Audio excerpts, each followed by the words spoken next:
Hey everybody, we're so glad that you're here, that you're part of the Adventum Mindfulness Triathlon. We're doing it virtually this year, and this is one of our talks. We're going to talk about youth mental health today, and I'm really excited to have Brandon Davidson here. He is the director and operator of programs at Next Steps Community Solutions, and they're here based in Tyler, and what they do is they reach out and help youth in our community, and I'm really excited to have him on. Brandon, tell us a little bit about yourself. Yeah, so I'm the Director of Operations and Programs here at Next Step. Lived in East Texas about 15 years, I guess, originally from North Central Arkansas. Um, and yeah, I love this community and love being a part of bringing hope, help, and strength to kids all over East Texas. I love the work that you're doing, and we met last year hmm when I was getting ready for it was my second year. This is our third year, and I love the journey that what brought you with your own personal story. And Next Steps has been around for quite some time, hasn't it? Yeah. We've existed since the mid '80s as a substance prevention agency, primarily working with adolescents. But I've been here 7 years, and when I got here, we just really noticed that substance abuse prevention is a big deal in our community, of course, but there were other risk factors that were kind of going on in the community, and we saw a real lack of mental health services for adolescents. Hmm. And just started to look at what we may be able to do to help. You know, my background, I spent about a dozen years as a youth and college pastor in the United Methodist Church and worked with, students for over a decade that way. And had just seen a lot of the hurt that young people have Hmm. dealt with and the stigma that kind of surrounds mental health and then just personally, uh, you know, growing up, there's certainly been times where I felt isolated and just remember as a teenager uh, not feeling like there was a future for Hmm. myself. And, Hmm. I think most people that know me, I'm pretty open. I, made a suicide attempt as a teenager. Hmm. And so I really just want to share with people that suicidal thought, it can be common, but it doesn't have to be acted on. And Yeah. um, so we want to work with kids, all over this region to help kind of destigmatize mental health and Yes. normalize conversation. Thank you so much for sharing that. And I can't imagine what that was like for you as a teenager. And I really appreciate you opening up and sharing that because I'm sure people who are watching that maybe they've had those thoughts too. And of course they're very intense, deep emotions and a lot of times people feel like they can't share that with anybody. Mm-hmm. And just you sharing that and being open with that, thank you. And I really believe that's going to help open the door for other people to feel safe to share. Yeah. And I'm glad you said what you did because I think when it comes to youth mental health, people may not know how to feel about it or how do we go about this or youth mental health seems very scary Yeah. or it's a negative topic or it's dark, and youth needs to be happy and vibrant and fun and we're having a good time and they're youthful, right? So how is that a barrier that you come across with, whether with parents or students or teachers or people who work with youth, or what do you see when you're working when it comes to youth mental health, and how can we, what's a new way to look at it, to approach it? Yeah. I think, when we're talking about students and we're talking to students, I think they're really aware of just how rapidly their lives are changing and Mm, just sort of the stress and new experiences that they're having. I think they're really aware of that. I think sometimes as parents and adults, and even when we get in our 20s and we've sort of moved out of that phase of our life, we just forget how emotionally charged those mm, teen years can be.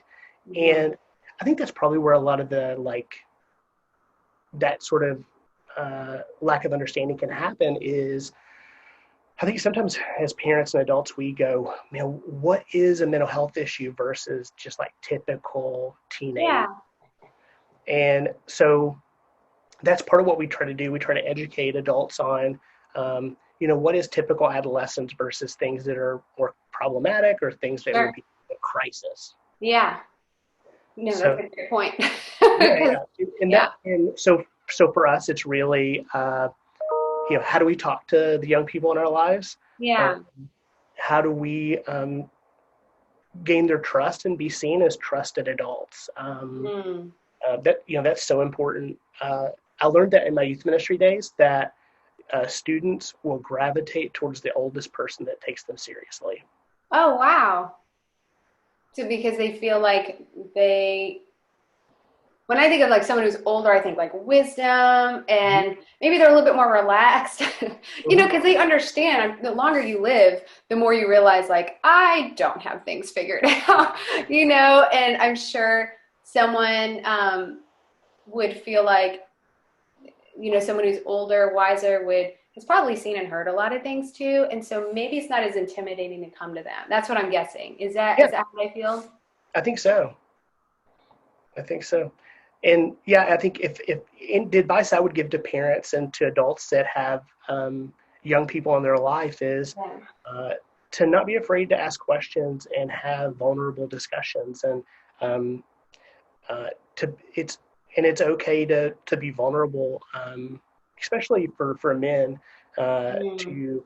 to share how we're feeling, and definitely if we're raising young boys or have young men in our lives, how do we normalize Yeah. feeling our emotions and not just letting it be expressed as anger?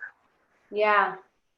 Yeah, that's really important to create that space and just to allow, I'm sure, to listen and Hmm. to just let them say whatever it is and hold that space for them. And can you give some examples? Maybe like what if you have a parent or an adult that has a adolescent in their life and maybe there's some tension, what would you say to that parent or that adult to help them reconnect?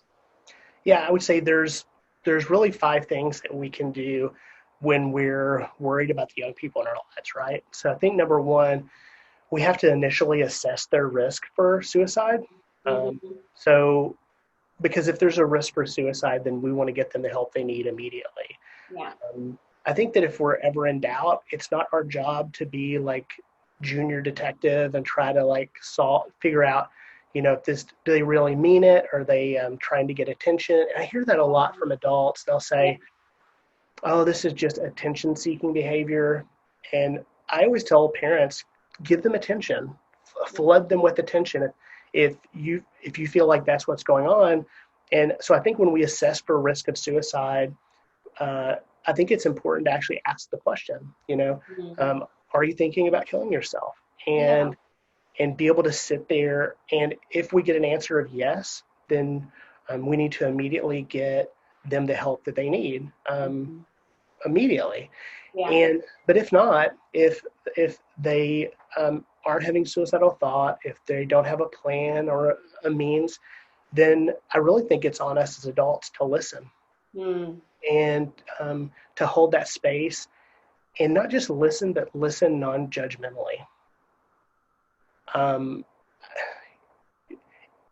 that vulnerability that a young person can show to an adult by sharing their life and sharing their story, um, they're really setting themselves up to be judged. Mm-hmm.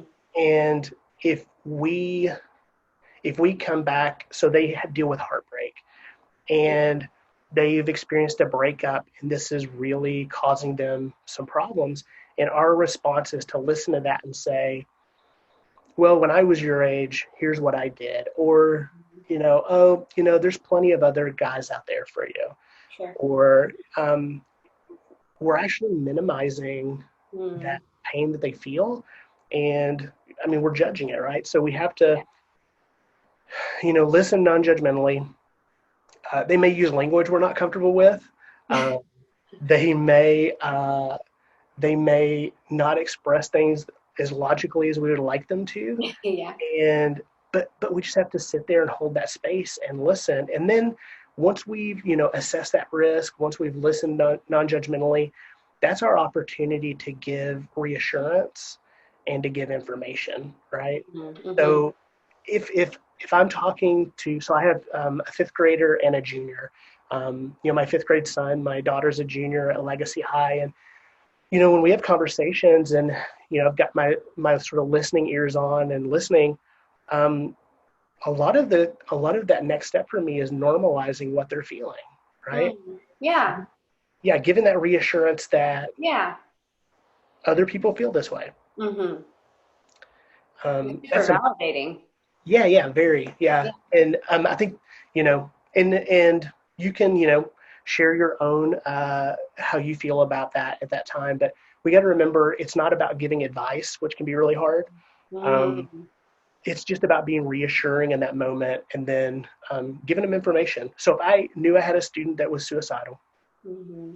and I'd assessed their risk, I'm going to listen to them, and then maybe that information I would give them would be, um, if I'm on a school campus, hey, I've contacted your parent and they're on the way, and Yeah. we're gonna get you the help you need. So I gave information, I reassured. If I am that parent, then I'm gonna say, hey, listen, uh, I'm so grateful that you shared this with me, and Mm. we're gonna get you some support right now, and so we're gonna get in the car and we're gonna go do that. I'm gonna take you to the hospital. I'm gonna take you to the emergency room.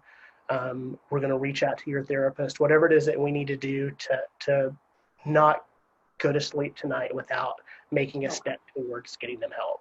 Yeah. Yeah. I'm really glad what you mentioned about just asking the question, are you having suicidal thoughts? Because I think that can be scary for people. Maybe they're thinking, well, if I ask him that question, am I planting a seed? Can you touch on that? Sure. Yeah, I think, all the research shows that the best way to ask that question is, are you thinking about killing yourself?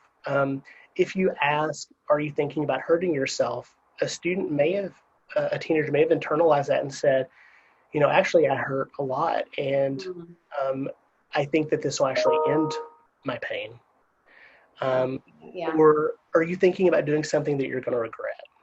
They'll go, you know what, I've been planning this for a long time. I think I may regret this if I don't act on it. Okay. So the language is really important. And I do hear from parents sometimes that say, hey, I'm worried about mentioning suicide because if they're not having those thoughts, I certainly don't want to put them there, right? Sure. Yeah. And, what I always tell parents is, um, I have a 10-year-old and a 17-year-old. I tell them to empty the dishwasher and take out the trash a lot. Right, right. I'm sure. That hasn't imprinted Yeah, enough. yeah.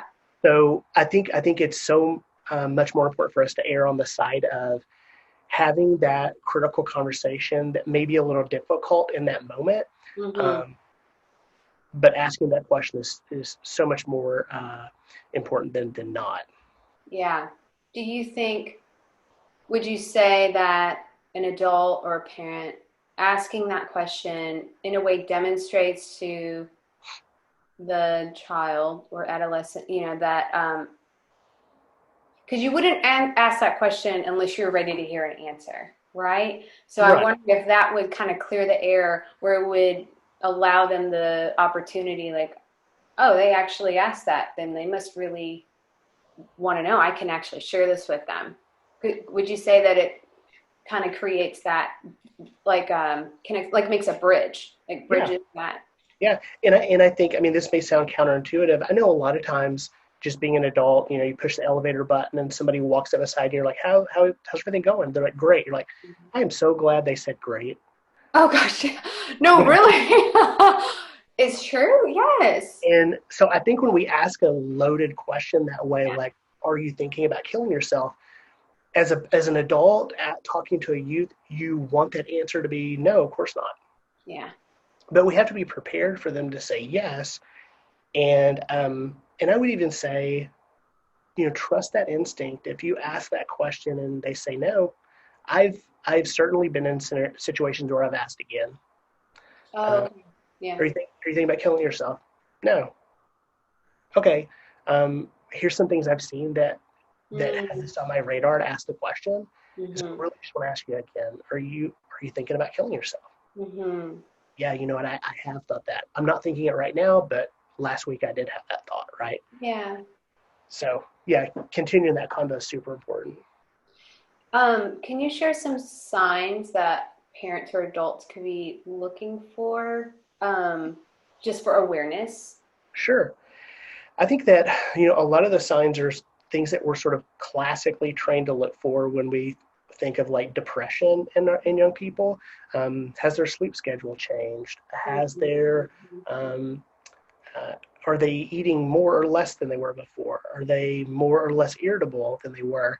And when you take like any of those individually, you really have that sort of thought of, is this typical Oh, adolescent?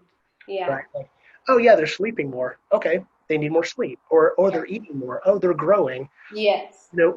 I tell adults, if you see a couple of these symptoms at the same time, right? Mm, So they're sleeping more and they're not eating. okay. Then I would want to investigate, right? I Mhm. would want to ask some questions. They've stopped doing activities at school that before brought them joy, Okay. and now they're being more secretive. Mm, I, I you know, I it's perfectly okay for young people as they grow up to want to hold more things private, right? yeah.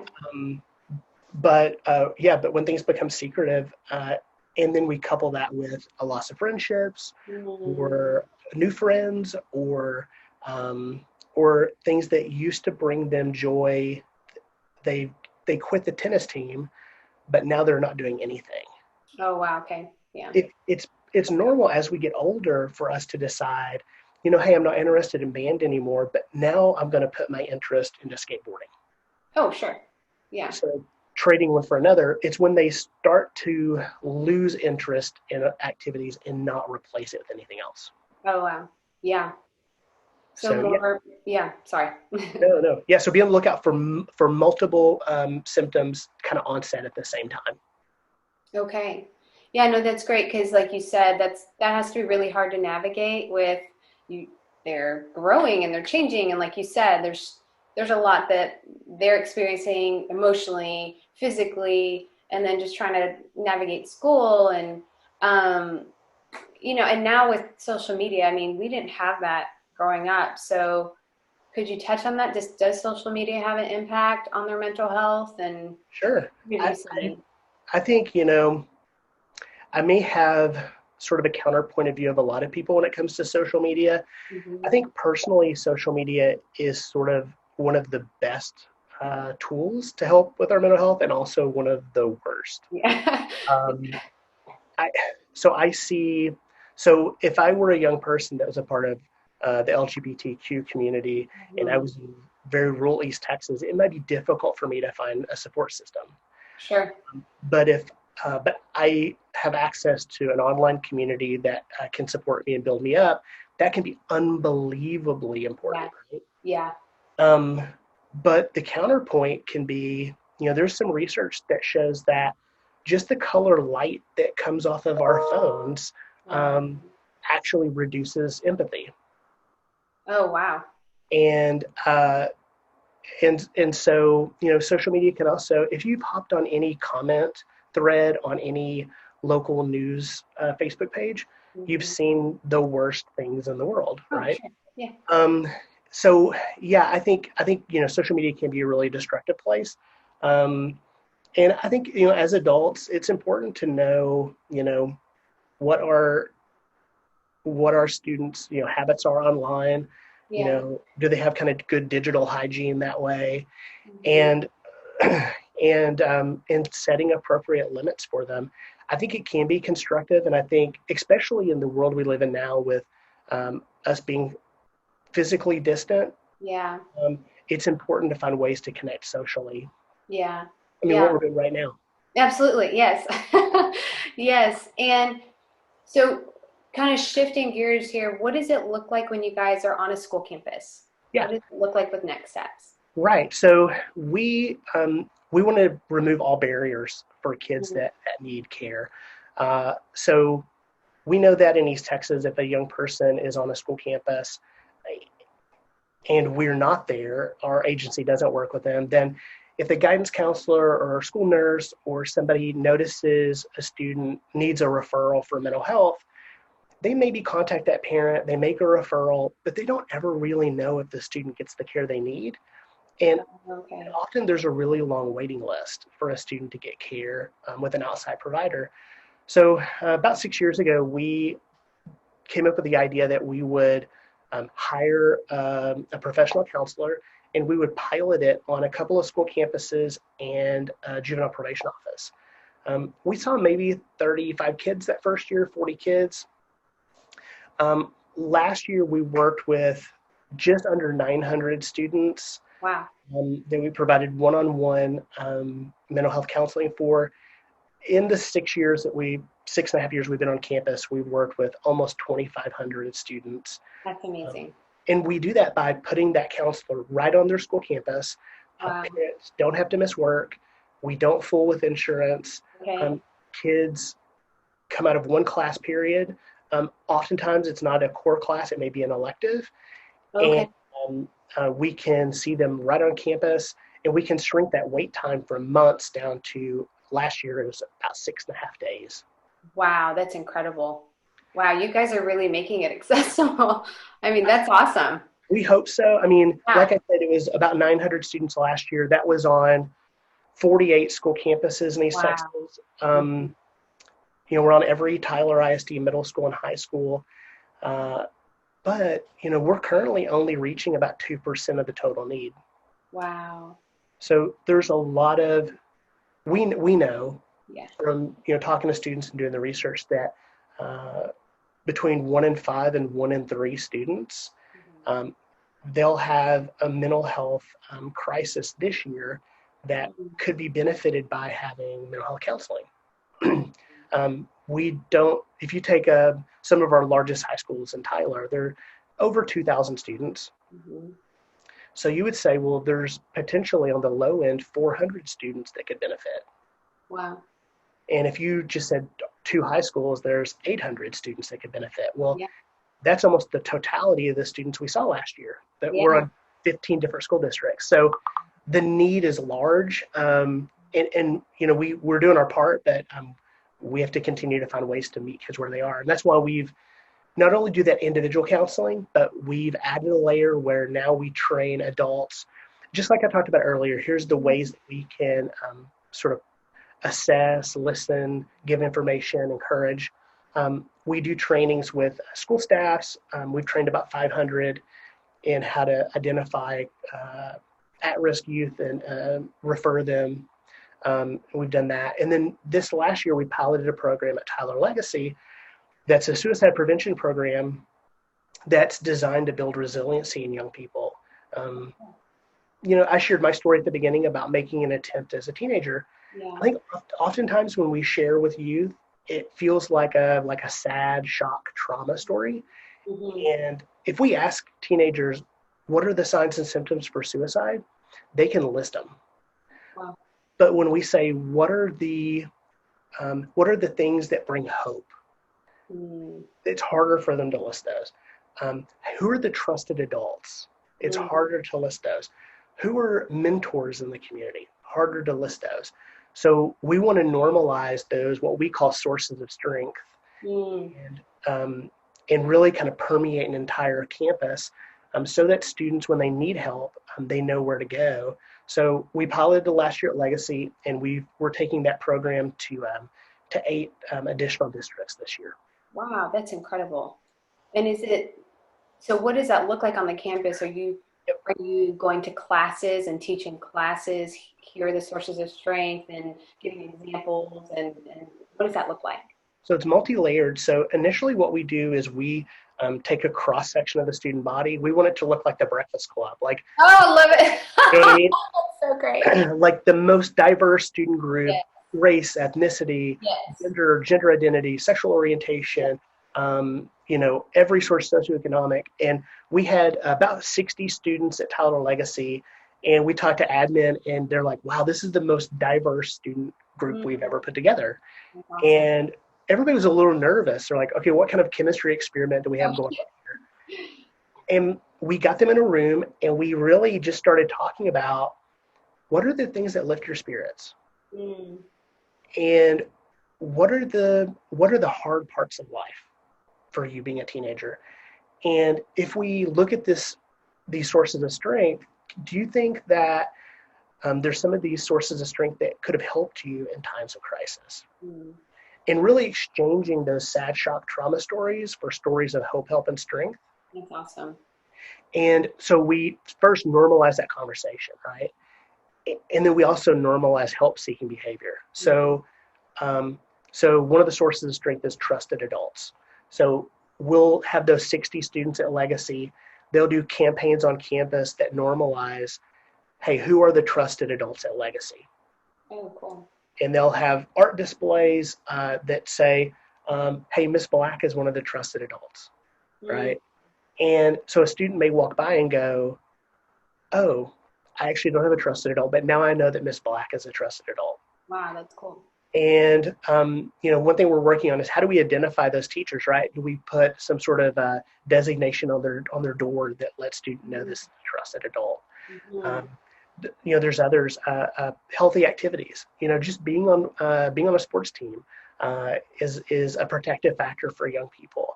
I know for me, growing up when my parents got divorced, playing baseball, and my family of choice maybe wasn't as supportive, but my friends' families. So those sources of strength for me was really powerful. So just normalizing that, spreading it on campus. The one-to-one's super effective when we're counseling kids, but we know kids talk to other kids, Yes. and we want to spread it as far and wide as we can. That's awesome. I love how you're equipping them. It seems more holistic. It's Yep. not just focusing on the signs, which are important, but I love that you're like, hey, there's another side too. These are this is the solution side, and these are some ways that we can go about it. I love that. I was wondering, does it look different when it comes to middle school versus high school? Like what that interaction is, and are there certain things that resonate more with middle school versus high school, and kind of, you know what I mean? Yeah, generally we call them ages of transition. So a fifth grader becoming a sixth grader, we Mm, want to pay attention to. An eighth grader getting ready for ninth grade. yeah. Those ninth graders, and then again those seniors, Mm, we typically see a lot of referrals at those age ranges, just mm-hmm. as they're transitioning in life. And then I think as the way we talk to students, I think middle school kids are just so amazing, and but they're very concrete. When you're talking to them, uh, abstract concepts don't always make a lot of sense. Yeah. So being like really concrete with them is super important. And then in high school, yeah, they can grasp abstract thinking. And I think one thing that people forget also is the the teenage brain isn't fully developed until the for for women it's the early 20s, and I'm Mhm. sure you know this, but for men it's like the mid to late 20s. Yeah. Yeah. So it takes us a little longer, but yeah. So just that sort of teenage brain development, uh, yeah, it's more emotional as we get into high school, Hmm. and just kind of being aware of that. Yeah, that's great. It sounds like the things that it sounds very age-based, very, developmentally appropriate. The things that you're sharing, I love that it's geared towards this age. You're taking the development into consideration, and that it's not this, you know, blanket thing. You're able to meet people where they are, which I'm sure helps them probably feel safer and kind of loosen up a little bit more, knowing that they're not expected to be at this certain space. It's like, well, this is just where you are, and this is normal, and everything that you mentioned. So I love that. Well, we are coming close to our time, Mhm. and I just can't thank you enough for sharing everything that you did and talking about youth mental health. Because again, I think there is a stigma around it, and not knowing how to address youth. And I want to know how we can get people connected to you, and what are ways that our community can support you at Next Steps. What can we do? Yeah. First, I would say I'm just so thankful for everybody that decided to watch this conversation, and I mean, thank you, Colleen, for putting all this together. We all have young people in our life, right? Like it's not long ago when we think about what our favorite album was when we were in high school, Yes. um, and whether it's a neighbor, whether it's our babysitter, whether it's somebody who works for us, whether it's our own kid, a student, a niece or a nephew. We have adolescents in our life that are going through challenges. So, it's important for us to remember that and to try to hold space for them. So, I'm thankful to be able to talk about that. If anybody wants to know more info about us or how they can, support our important work in East Texas, they can go to our website. It's nextstepcs.org. They can see everywhere we're involved. So we work with about 15 school districts, I think about 50-ish campuses this year, and another dozen juvenile probation offices. But we also have a counseling office here in Tyler where we see college-age students and then students at campuses that we don't currently serve. Oh, yeah. And that's free of charge. So Wow. students can come in, and we saw about 100 students last year through that program. So I'd love to talk to people about how we can partner. If there's a school district that you want to see us in, go look at our website, see the list of schools, put me in contact with your principal or administration. I'd love to share with them. Or if you just want to support our work, I mean, it costs about $50 for us to train an adult in what we call youth mental health first aid. Mm-hmm. And a session for us, for a student, it runs, depending on the school campus, about $55, $60. So, every gift, I mean, $5, 15, whatever it is super helpful to help us do that work across East Texas. That's awesome. And thank you for breaking that down, because I know sometimes when people give, they're wondering like how does it stretch? And that's really great. That really puts things in perspective. And again, thank you so much for your work. It's so important. It's so valuable. And I'm just grateful that you're in there and that you have an amazing team and that you're offering these tools to students and adults. And everybody check out Brandon, Next Steps Community Solutions. They're doing awesome work. And thank everybody. Thank you for being a part of this, for listening and for caring. We need mental health resources now more than ever. And I'm grateful for Brandon and his team and others that you guys are going to meet. So thanks again. And we'll look forward to the next time we talk. Thanks, Brandon. Thank you.